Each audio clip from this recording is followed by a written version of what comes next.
Seja muito bem-vindo a mais uma lição Escola Sabatina em 10 minutos. E hoje a gente vai estar vendo a última lição do trimestre, o segundo trimestre de 2020. E a lição que a gente está estudando de todos esses 13 sábados é sobre como interpretar as escrituras. E nesse meio tempo a gente aprendeu um monte de coisa. A gente viu como a Bíblia é importante, a gente viu como ela é importante de Gênesis, a gente viu até o Apocalipse, como importante ela é.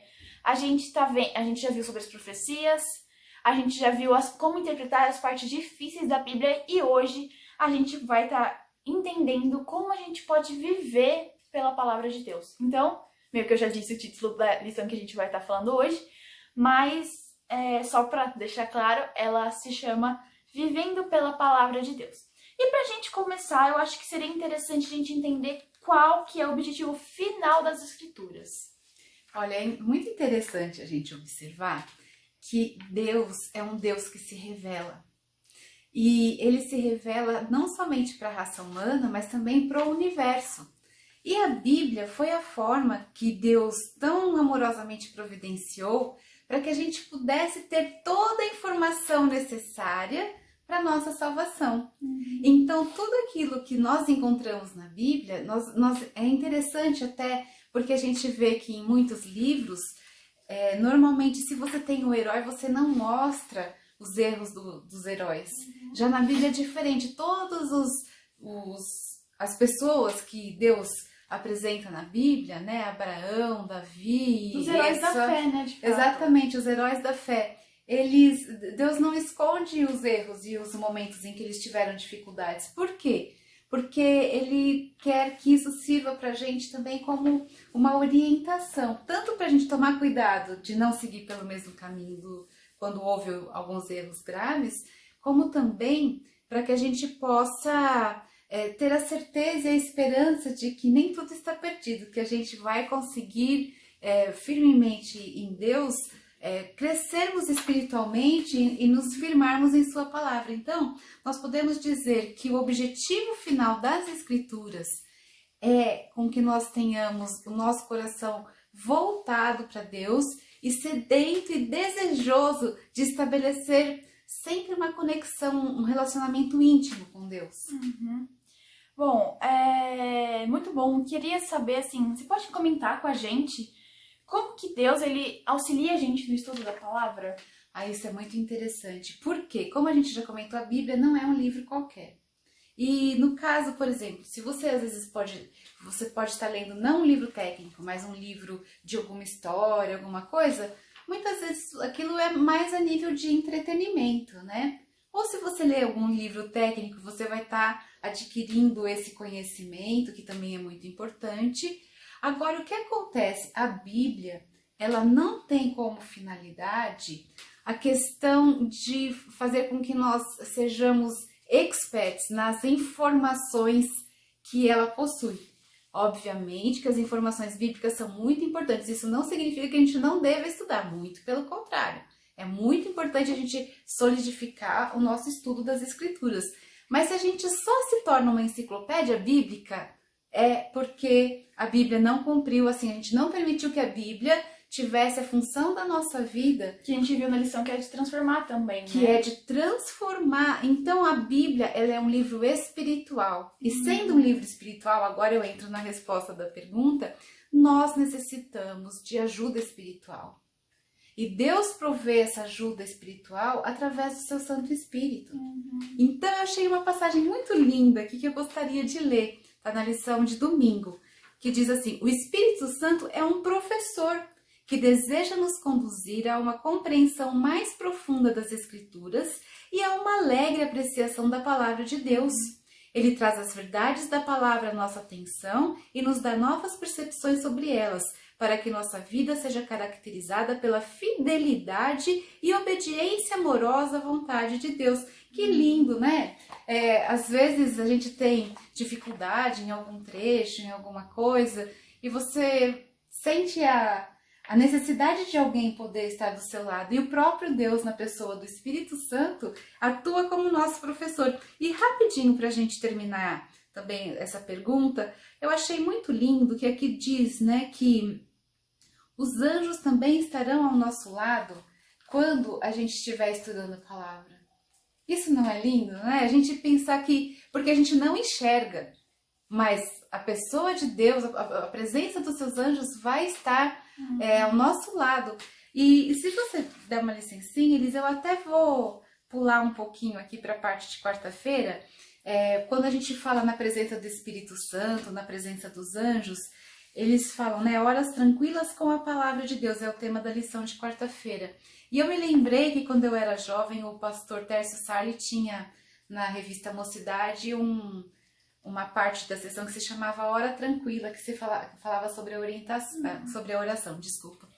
Mas o que acontece? Não adianta a gente querer estudar a Bíblia nessa correria que a gente tem do dia a dia e com o celular ligado, com o e-mail ligado. E aí eu acho interessante que aqui tem o livro que comenta a lição da escola sabatina, que ele até fala, né, que os smartphones nos transformaram em viciados digitais e facilmente nos distraímos da vida real.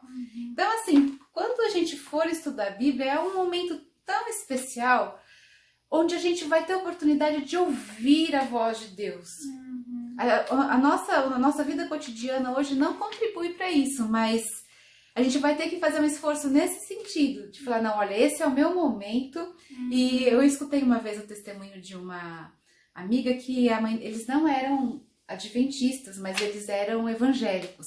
E essa senhora, a mãe dessa moça que me relatou o evento, ela tinha vários filhos.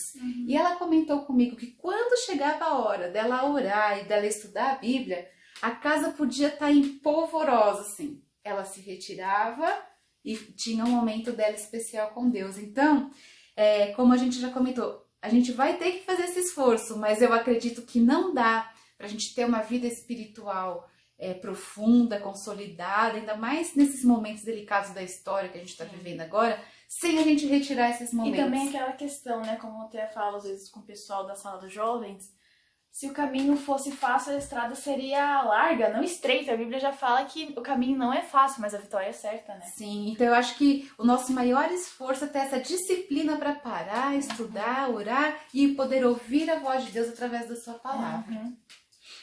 E uma coisa que é interessante a gente pensar, né? Cristo, quando ele veio para o mundo, né, encarnado, ele fez alguma modificação relacionada ao Antigo Testamento? Como que funciona? Elis, olha, eu acho essa pergunta muito importante. Muitas vezes a gente pode pensar que o Deus do Novo Testamento é diferente do Deus do Velho Testamento, mas isso não é verdade. Se trata do mesmo Deus. O que tem de diferente é que a humanidade estava vivendo em momentos diferentes. E Deus, ele sempre se apresenta de forma a atingir a necessidade do ser humano.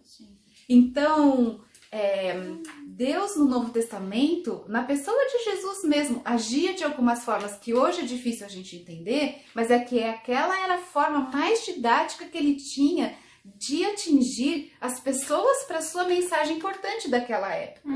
Então, quando Jesus veio, ele mesmo diz, eu não vim abolir a lei e os profetas, mas eu vim cumprir, né? Para cumprir, exatamente. Então, a gente percebe que Jesus tem um comportamento diferente, mas não porque ele tenha alguma discórdia com o que havia acontecido no Ainda mais Antigo porque Testamento. se a gente for pensar, ele é o próprio autor da palavra, né? Com Como que o autor certeza. pode discordar do que ele falou? É um pouco... Ser contraditório, né, a ele mesmo, exatamente. Então, essa questão de Jesus é muito interessante a gente poder entender que foi um momento diferente, mas Deus é o mesmo e a mensagem é a mesma.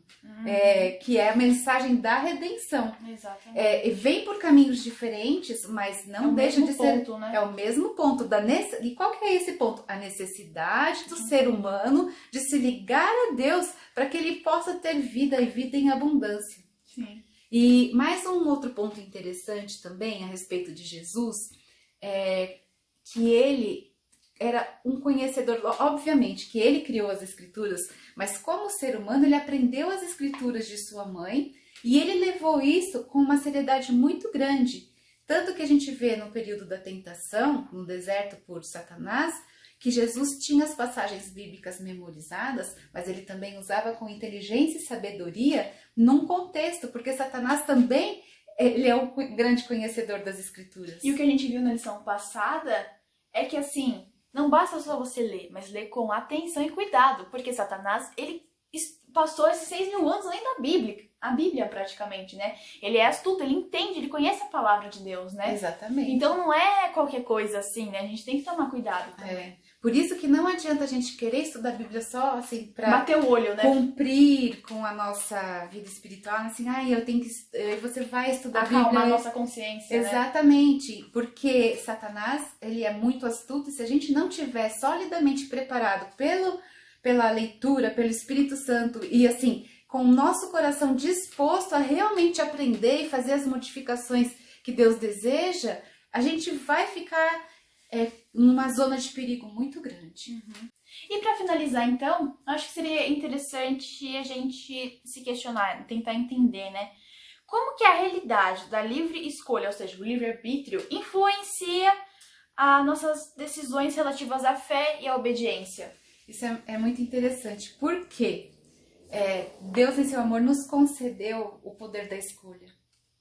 E ele, como um Deus de liberdade, ele dá ao ser humano a oportunidade de escolher. Sim. Então, a nós cabe escolhermos aquilo que o nosso coração deseja. Uhum. Mas Deus vai estar esperando que a gente escolha estar ao lado dele. Sim. Agora, como a gente diz, a gente tem que se esforçar, se o nosso desejo é nos aproximar cada vez mais de Deus, da sua palavra, do seu reino, a nossa responsabilidade é de fazer passo, né? exatamente esse esforço. Assim, não, eu vou separar um tempo, tomar esse primeiro passo, mas, na verdade, quem faz a obra, é Deus. Quem nos ilumina é Deus. Então, que maravilha! A única coisa que a gente tem que fazer não é uma escolha fácil. E aproveitando, eu já queria te convidar, esse foi um pouquinho do que a gente vai ter essa semana, né?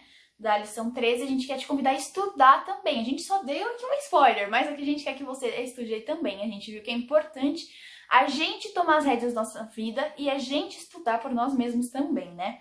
E aproveitando, outro convite, ó, quantos convites. Nós agora vamos para o terceiro trimestre de 2020. O ano passou rápido, não é mesmo?